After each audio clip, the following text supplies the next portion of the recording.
আসসালামু আলাইকুম এভরিওয়ান, আশা করি সবাই অনেক ভালো আছেন।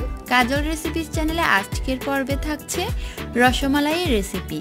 বাসায় কিভাবে দোকানের সাথে রসমালাই বানানো যায় তাই আজ আপনাদের সাথে শেয়ার করব। কিছু টিপস ফলো করে বাসায় যদি রসমালাই তৈরি করেন তাহলে তার স্বাদ কিন্তু দোকানের থেকেও অনেক গুণের মজা হয়। ছানা তৈরি থেকে শুরু করে রসমালাই তৈরির সম্পূর্ণ রেসিপি দেখানোর চেষ্টা করেছি। যদিও ভিডিওটি একটু বড় হয়েছে তবুও সম্পূর্ণ ভিডিও দেখার চেষ্টা করবেন, তাতে করে আপনি নিজেই দোকানের থেকেও দ্বিগুণ স্বাদের রসমালাই বাসায় তৈরি করে নিতে পারবেন।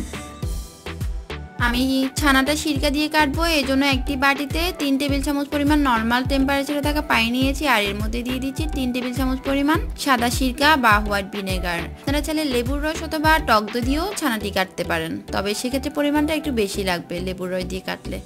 এখন ছানা ছাকার জন্য প্রিপারেশনটা নিয়ে নিচ্ছি, আর এই জন্য একটি বোলের উপরে একটি ছাঁকনি বসিয়ে দিয়েছি আর এর উপরে দিয়ে দিচ্ছি চিজ ক্লথ। আপনারা যে কোনো সুতি কাপড় দিয়েও দিতে পারেন, এতে করে ছানাটি কাটার সাথে সাথে ছানাটি ছেঁকে ফেলা যায়।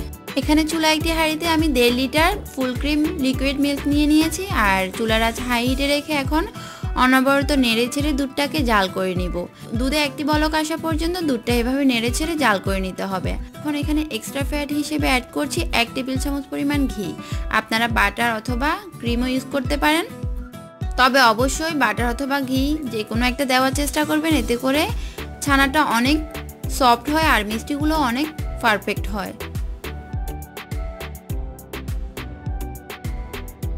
এখন আমি নেড়ে ছেড়ে মিশিয়ে নিচ্ছি আর দুধটা জাল করব ফুটে উঠে আসা পর্যন্ত। আমার এখানে দুধটা ফুটে উঠেছে, এখন আমি চুলাটা বন্ধ করে দিব আর 3-4 মিনিট একটু নেড়ে ছেড়ে দুধটা একটু ঠান্ডা করে নিব। খুব বেশি ঠান্ডা না, জাস্ট একটু 3-4 মিনিট নেড়ে ছেড়ে নিব। আর এরপরে আমি যে ভিনেগারের মিশ্রণটি রেডি করে রেখেছিলাম সেটি একটু একটু করে দিব আর আস্তে আস্তে নাড়তে থাকবো। সবটা একসাথে দিতে যাবেন না, একটু একটু করে দিবেন আর এভাবে মিশাতে থাকবেন। একটা সময় দেখা যাবে যে ছানা কাটা শুরু হয়েছে, আর ছানা কাটা শুরু হলে ভিনেগারের মিশ্রণটি দেওয়া বন্ধ করে দিবেন।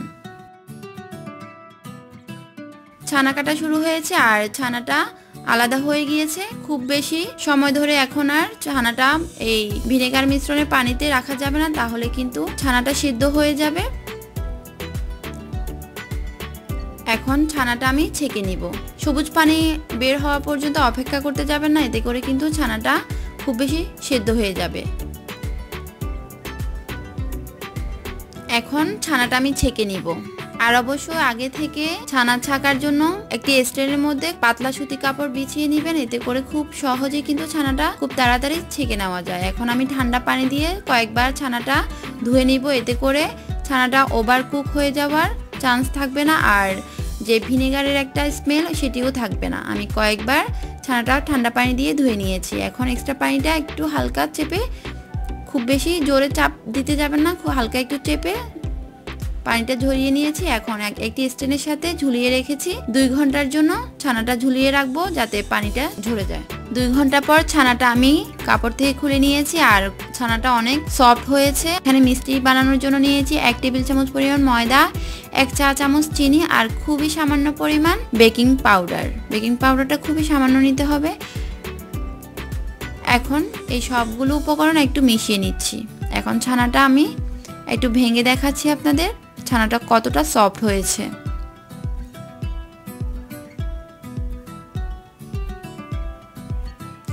দেখুন, হাত দিয়ে একটু চাপ দিলেই কিন্তু একেবারে ক্রিমের মতো হয়ে যাচ্ছে।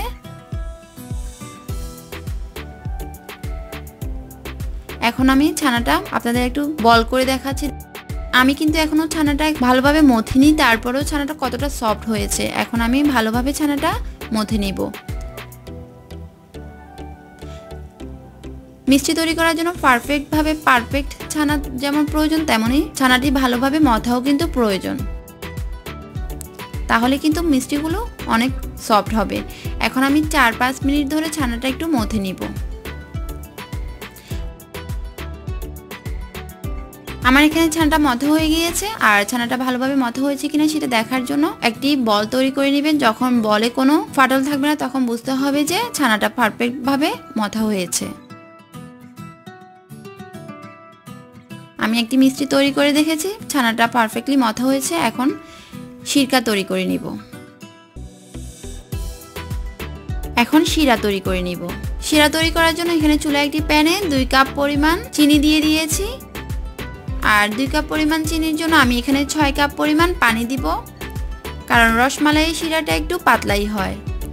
আর এই শিরাটা মিষ্টি তৈরি করার আগে তৈরি করে নেবেন, যাতে করে মিষ্টিগুলো তৈরি করার সাথে সাথে শিরাতে দিয়ে দিতে পারেন। মিষ্টি তৈরি করে শিরা তৈরি করতে যাবে না, এতে করে মিষ্টিগুলো খুব একটা ভালো হবে না। আমি এখানে চিনিটা পানির সাথে ভালোভাবে মিশিয়ে নিচ্ছি আর চুলার আঁচ হাই হিটে রেখে শিরাটা এখানে জাল করতে থাকবো আর মিষ্টিগুলো বানিয়ে নিব। এখন আমি মিষ্টিগুলো বানিয়ে নিব। এর জন্য কিছুটা ছানা হাতে নিয়েছি আর নিয়ে প্রথমে একটি বলের মতো করে তৈরি করব। বলের মতো করে তৈরি করে পরে এটাকে একটি লম্বাটে শেপ দিয়ে দিব। আমি মিডিয়াম সাইজ করে তৈরি করছি, কারণ শিরাতে দেওয়ার পর মিষ্টিগুলো আরও একটু বড় হয়ে যাবে। আপনারা চাইলে মিডিয়াম অথবা এর থেকে বড় অথবা ছোট সাইজ করেও বানিয়ে নিতে পারেন। আমি আরও একটি মিষ্টি তৈরি করে নিচ্ছি। প্রথমে একটি বলের মতো করে তৈরি করব, পরে এটাকে লম্বাটে শেপ করে দিব। এভাবে আমি সবগুলো মিষ্টি তৈরি করে নিব।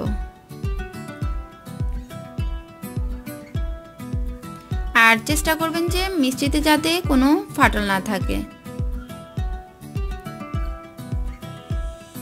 আমার সবগুলো মিষ্টি তৈরি করা হয়ে গিয়েছে, এখন শিরাতে দিয়ে দিব।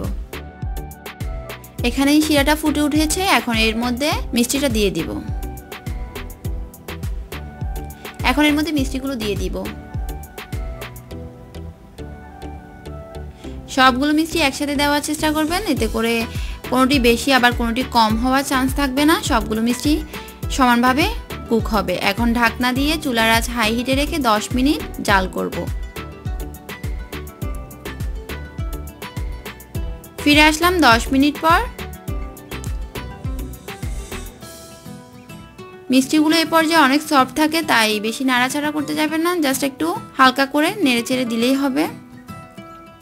এখন আমি এর মধ্যে একটি ময়দার মিশ্রণ দিব আর এখানে 1 টেবিল চামচ ময়দার সাথে আমি পানি মিশিয়ে একটি পাতলা মিশ্রণ তৈরি করে নিয়েছি। একে বলা হয় ঝাঁক দেওয়া। মিষ্টিতে ঝাঁক দেওয়ার কারণে এতে অনেক ফেনা সৃষ্টি হয় আর এই ফেনাগুলোর কারণে মিষ্টিগুলো চারপাশ থেকে ঘুরতে থাকে আর চারপাশ থেকে ভালোভাবে কুক হতে থাকে।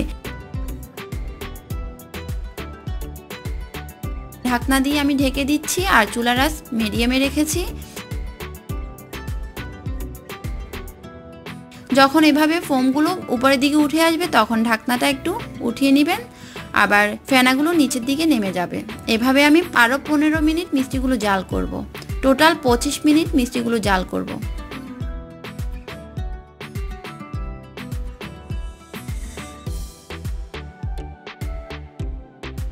25 মিনিট জাল করা হয়ে গিয়েছে। এখন আমি ঢাকনাটা তুলে নিচ্ছি। আমার এখানে মিষ্টিগুলো হয়ে গিয়েছে, আমি একবার চেক করে নিয়েছি, তারপরও আবারও আপনাদের দেখিয়ে দিচ্ছি মিষ্টিগুলো হয়েছে কিনা।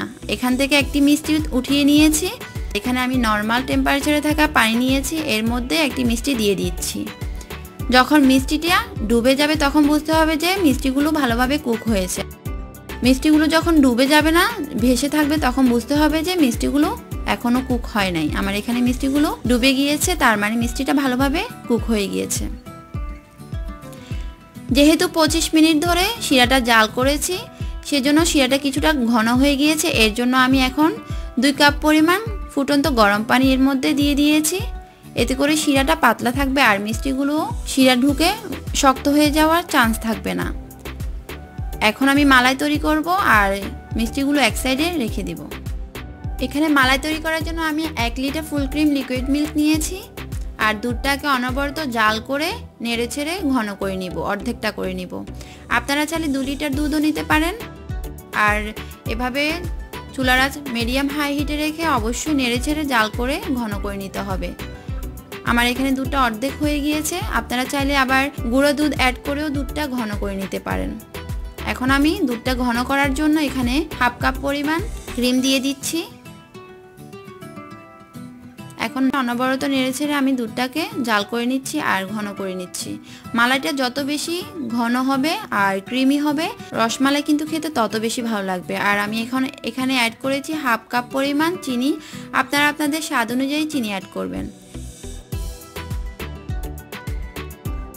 এখানে একটি এলাচ মাঝখান থেকে ফেড়ে দিয়ে দিয়েছি আর এলাচটি আমি একটু 5 মিনিট জাস্ট 5 মিনিট আমি জাল করে নেড়েচেড়ে আবারও উঠিয়ে নিব। এতে করে সুন্দর একটি ফ্লেভার পাওয়া যাবে। আর বেশিক্ষণ রাখলে কিন্তু এর স্মেলটা নষ্ট হয়ে যাবে, এতে করে মালাইয়ের টেস্টটাও নষ্ট হয়ে যাবে।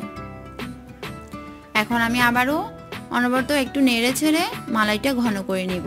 আমার এখানে মালাইটা ঘন হয়ে গিয়েছে, আপনারা চাইলে কনডেন্স মিল্কও অ্যাড করতে পারেন, এতে করে মালাইটা খেতে অনেক ভালো লাগে।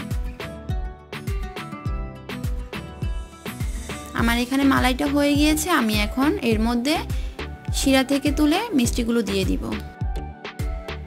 এখন শিরা ঝরিয়ে মিষ্টিগুলো আমি শিরা থেকে তুলে শিরা ঝরিয়ে মিষ্টিগুলো সে মালাইতে দিয়ে দিব।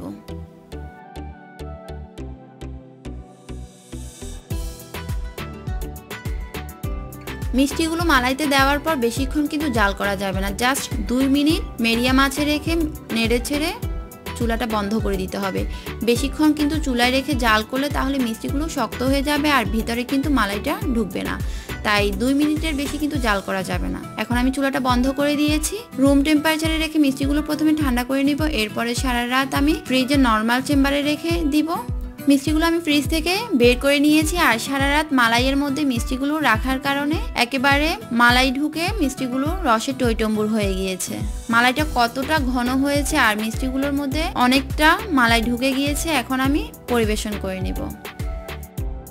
আজকের রেসিপি ফলো করে যদি বাসায় রসমালাই তৈরি করেন তাহলে আপনাদের রসমালাইগুলো অবশ্যই পারফেক্ট হবে। এখন আমি একটি মিষ্টি আপনাদের কেটে দেখাচ্ছি মিষ্টিগুলো কতটা পারফেক্ট হয়েছে আর ভিতরে কতটা মালাই ঢুকেছে। দেখেই নিশ্চয় বুঝতে পারছেন যে রসমালাইগুলো খেতে কতটা মজার হবে। বাসা অবশ্যই ট্রাই করবেন আর আপনাদের রসমালাইগুলো কেমন হয়েছে তা আমার সাথে শেয়ার করতে পারেন আমার ফেসবুক পেজে অথবা কমেন্টে কমেন্ট করেও জানাতে পারেন। লিংক আমি ডেসক্রিপশন বক্সে দিয়ে দিব।